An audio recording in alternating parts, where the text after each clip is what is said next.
So today I'd like to chat about writing a technical book. And so I just got finished writing my first technical book, and I wanted to share kind of the tips, the tricks, and things I wish I had known before starting. So who am I? I'm Adam Robertson. I just completed my first technical book, and it's called Multi-Cloud Kubernetes. It was just published in March. And if you ask kind of the validity or why did I write the book, I've had a pretty extensive career in DevOps. I've spent 15 years in Silicon Valley startups, always kind of trying to do our best to use the cutting edge tech, and narrowed in on Kubernetes the last, half decade or so, and managed to build out some pretty large multi-cloud Kubernetes deployments. What I found is it's extremely hard. I think the first time we decided to build it, it took my team of 9 people of almost 18 months. And so it's a heavy investment, and all the learnings from it, I wanted to be able to pay forward and share it with the tech world. And down at the bottom here, you can kind of see some links if you want to check it out, me or the book. And so when you're thinking about writing a book, you have to consider some questions. One is, do you know what you're talking about? And be ready to back that up. Are you an expert? People are going to tear you apart in the comments. People are going to think they're smarter than you. Make sure that you're able to back up everything that you say in your book, and that you have the thick skin enough to be able to take the comments. Are you able to write out your thoughts and your experiences and your knowledge?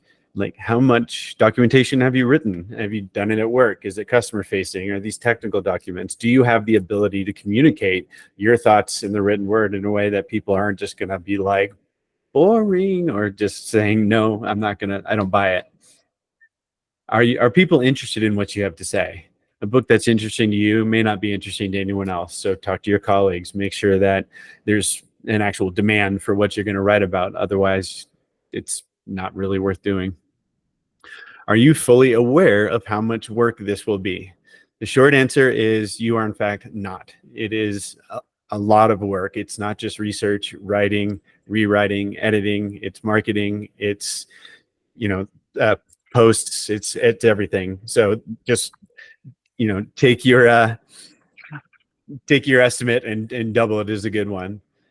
And also just, really make sure that you understand if you have the time. This is kind of the biggest struggle. When you first are dealing with your publisher about what you want to write, you have to, before you even sign an author agreement, set up a table of contents, chapters, the page count per chapter, and the dates. And this is part of the contract. You have to hold yourself to it. And when I first initially did this, I allocated a certain amount of time, and then I started talking to friends that had written books before, and they all said double it. So make sure that you have the ability to not only allocate the time, but you're disciplined enough to stick to it. And this is kind of a rough one, but are you ready to stand up to your publisher? Publishers are business people. They do this every day, and they have no problem walking all over you. Don't be afraid to kind of stand your ground and walk away if they're going to do something you're not comfortable with. And lastly, and this is probably the most important thing, is ask yourself, would you do it for free? Are you passionate about teaching others about this topic? This is a mindset. You're going to be making lots of sacrifices, time away from your family or doing something else, and you have to be kind of selfless. And if the answer to that question is no, then maybe reconsider. So why would anyone write a technical book? There's lots of reasons, and they differ person to person, and I can get into some of the right ones and wrong ones in my opinion. So first, let's talk about some of the right reasons that I believe. One is simply to teach. This is probably the most basic but most important. The teacher passes knowledge on to others. Do you want to raise the quality of knowledge of a subject? If you're not satisfied and you think you can improve it, go ahead. This is a great reason to move the industry forward. If you'd like to establish yourself as a thought leader, this is a great way. It could be part of a larger goal to become a speaker or a consultant. And this is a great way to kind of establish yourself as a thought leader on the subject. And it could be as part of your job to raise your company's reputation. This may be just a business initiative, and your company wants experts in-house, and this is one way to prove it to the industry. Networking and forging connections with other experts. Learning from other experts, teaching other experts, it's a great way, and lots of good relationships get built this way. This is I think one of the better ones. And then good old fashioned professional and personal growth. Raise your own bar. Believe me, like after writing your own book, you will be far more of you'll have a lot more knowledge of the topic. And then for wrong ones, to make money, just believe me right now, you're not going to get rich writing a technical book. You just won't. To get famous, again, no one's going to be flooding your front door because you wrote a technical book.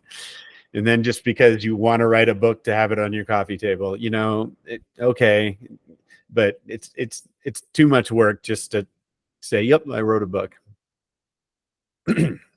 So there's two ways to publish, and I can kind of go through this quickly, but two options on how to go. But you want to consider this carefully, and the reason why is because it's going to affect the length of the book and then after quite a bit. And so you just have to be aware by going into this. So with traditional publishing, they have established publishing, right? They've got printers, they've got teams on this, they know what they're doing. They have wider distribution channels, right? These are Amazon, but they actually are in Amazon, UK, AU, Canada, US. They've got these established distribution channels that are ready to sell books. They also have established distribution partners that are ready to bring it out. These are the ones that actually take the book from the publisher and put it up on the distribution channels like Amazon or Goodreads or any number. And these are going to be global, right? For instance, my publisher was able to translate my book into 30 languages. It's not something I could have done on my own. They also do all the fact checking, the technical assessment, the copywriting. These things are pretty important because they protect you from legal liability, which is the last thing, is they do have a team of lawyers that will protect you. And they handle the marketing.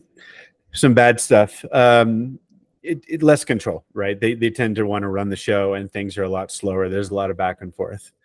Lower royalties. They're assuming the risk, so you're going to get less, a lot less than you think. If you're interested, I can tell you more about that. But and another thing is they keep you in the dark. A lot of them have proprietary processes as a competitive edge against other publishers, and they're just not going to share it with you.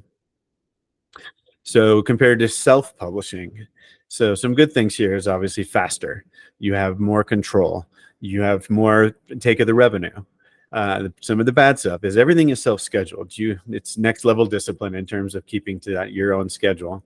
You have to handle all of the marketing, and you pay for everything. And lastly, and most importantly, you better create an LLC, because if you get sued, it is you getting sued, not the publisher. So recommendations. This is what I would have done differently. And this is just my own personal experience. Others might have different, but this is just what I would mention. Ask a friend who has published. Reach out to mentors, colleagues, buy them coffee, take them to lunch, pick their brain. Attend talks like this. Don't go it alone.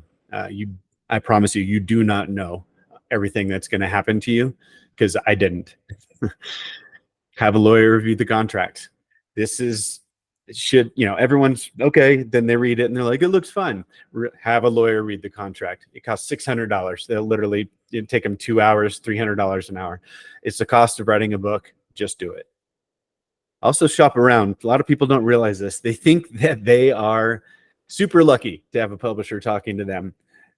They don't realize that you are the talent. You're the one creating the content, and you can make these publishers compete for you. There's certain things like royalties and certain other aspects to contracts that can be negotiated and manipulated, and you will always get a better deal.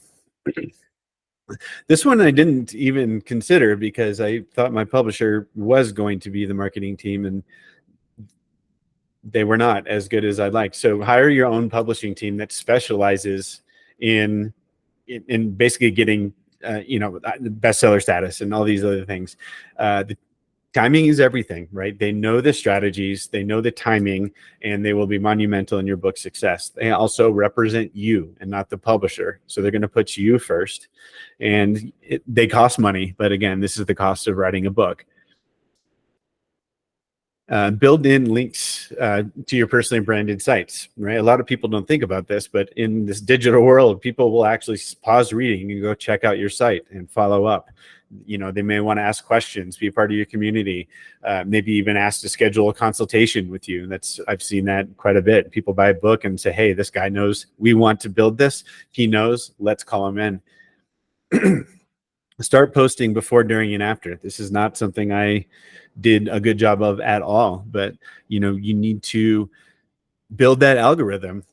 Start posting regularly, way beforehand, during, and after. Otherwise, no one's going to know what your book is, because if you just start posting the day it's published, the algorithms are not going to pick that up for a while, even if you post every day. And so you're limiting your own reach. And from the time the book is published, the clock is ticking on the Amazon algorithms to devalue your book. Podcasts are a part of that. Start reaching out to your community, saying, who can I talk to? Let these people evangelize for you, right? They have an established audience that is not your LinkedIn followership. So, start working with podcasters and get your book out there. And offer excerpts as free content. This is a good one because it inspires a lot of conversation. This is, you can show the technical prowess. You give little teasers. People see that you are indeed an expert. It helps build a following. Algorithms love these kind of things because people heavily interact. If you get people arguing in the comments, algorithms love that. So, and build a community. Get people, excited. Get them behind you. Get a team. Get people who are loyal to you and they're excited about buying a book. If you get all these things and you get all this buzz beforehand, you're able to, the second the book comes out, blast sales, and the algorithms are primed and ready to go. Just think about when you're on the radio and you hear a new movie coming out in a month, coming soon, and everyone's all excited, right? They're priming for when the book gets released, or for the movie, but same concept. So lastly, question I get a lot is, was it worth it? Right? All the time spent versus, not becoming rich for it. And, yes, it was. So there you go. So any questions?